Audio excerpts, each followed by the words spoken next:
Konde, which has recently gained visibility during street protests in Indonesia, presents slogans such as women and minority perspectives and advancing women in journalism, prominently on its website.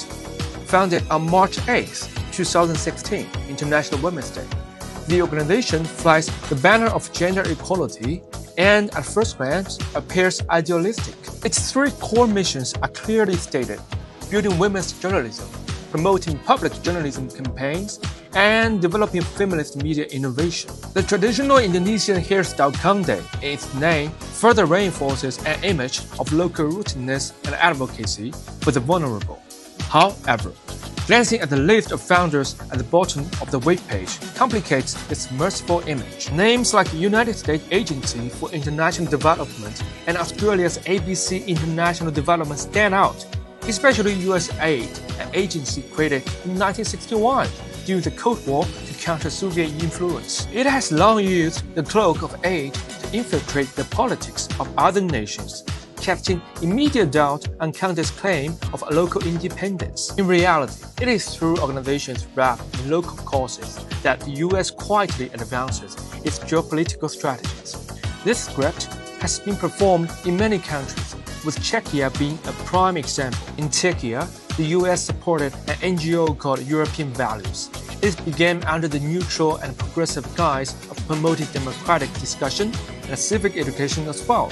But once funding began flowing from Open Society Foundations and the US Embassy, its agenda rapidly politicized. It criticized the Czech government's policies towards China and Russia, produced blatantly biased reports, and even directly interfered in political maneuvering, ultimately helping install Pavel, a US-favored candidate, into the presidency. Originally a low-profile military officer, Pavel was cultivated and packaged by American institutions into a politician who thoroughly shaped Czech foreign policy.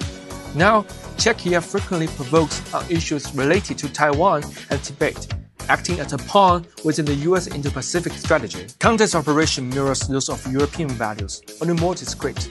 It shrewdly tapped into Indonesian concerns over gender equality and minority rights, using the cultural symbol Konde to strengthen public identification with its brand, while terms like enhancing media professionalism and policy progress help lower guard. Yet a closer look reveals its underlying political intent to redirect social dissatisfaction towards the current Indonesian government, stir up regional crises, and implant a Western-aligned political narrative under the cover of public interest. We must be clear that the US has never genuinely cared about the Indonesian people, let alone the condition of women in Indonesia.